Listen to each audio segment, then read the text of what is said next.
with Vulcans working to rid their society of past corruption, bringing a new, more open-minded attitude towards relations with other worlds. It was humans who took the lead to build an alliance of planets in their region of space. However, the Vulcans played an important supporting role in these efforts, providing a large portion of their military strength, as Earth had few ships they could bring to battle. After Captain Archer of the Enterprise successfully mended relations between the Andorians and Tellarites, the deception and interference of the Romulans became known, and so a conference was held on Earth in 2255 to discuss the formation of a coalition of planets. Worlds represented at this conference included Earth, Vulcan, Tellar, Andor, Denobula, Rigel, Corridan, and a number of others. And while the talks were going well at first, they were disrupted by a group of xenophobic human extremists from a group called Terra Prime who were threatening to destroy Starfleet headquarters unless all non-humans left the planet. Although they were swiftly thwarted, the talks were called off for a time, though they later resumed, leading to an alliance.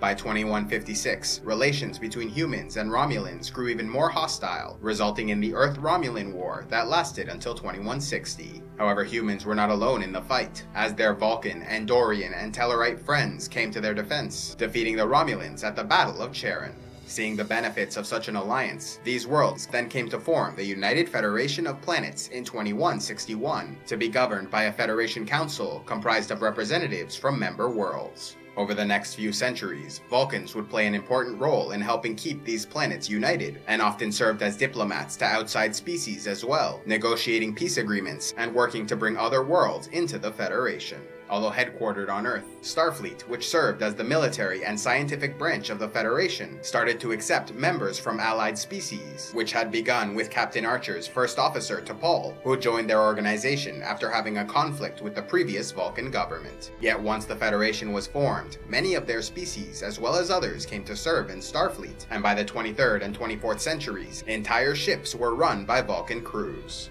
One of the most important figures during these years of Federation expansion was Ambassador Sarek, a Vulcan who served on the Federation Council for many years, responsible for a number of great diplomatic accomplishments, including helping to bring about a century of peace between the Federation and Klingons through the Khitomer Accords of 2293. Although he had a child named Sibak with his first wife, a Vulcan princess, she soon died, and after living on Earth for a number of years, Sarek married a human woman named Amanda Grayson, having a child of mixed ancestry they named Spock. Although he and his father would have strained relations for many years, Spock nevertheless largely followed in his father's footsteps by becoming one of the wisest and most important Federation diplomats of the 23rd and 24th centuries. The Vulcan Spock earned recognition early on in his career by becoming the first officer to Captain James T. Kirk aboard the USS Enterprise during their famed 5-year mission from 2265 to 2270.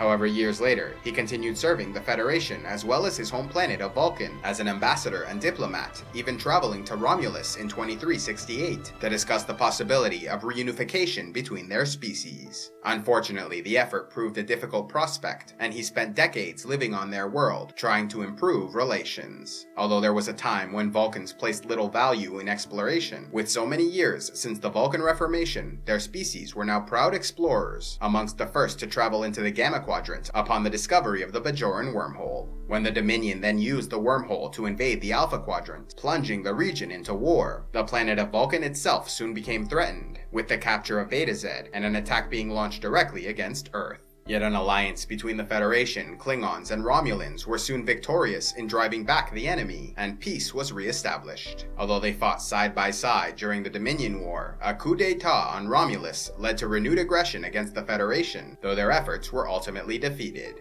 After the death of so many of their leaders, the Romulan government struggled to re-establish stability, further disrupted by the massive disaster of 2387, when their home planet was destroyed by a supernova. Ambassador Spock, who was still living with the Romulans, working on reunification, claimed he could save them, but failed in his mission. Nevertheless, Spock went through with his plan, creating a red matter singularity to at least prevent the supernova from doing further damage. However, as he worked, Nero, the captain of a Romulan mining ship who survived the disaster, was so grief-stricken by the loss of his home and family, he attacked Spock's ship, resulting in both being pulled through a black hole into the past, arriving in an alternate reality where in 2258, Nero would have his vengeance by ensuring the destruction of the planet of Vulcan, killing over 6 billion of their people.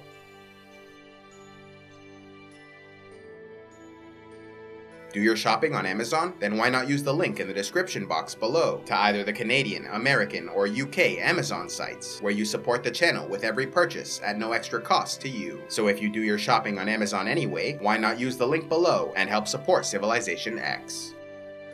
A special thanks to all those who contribute to CivilizationEx, like David, Little Bear Chromie, Your Cheap Date, The Frostfang Tickler, and Thoros the Tall of the Company of the Stormcrows. If you would like to help CivilizationEx, click on the Patreon link, and please be sure to like and subscribe, and click on the links to see more.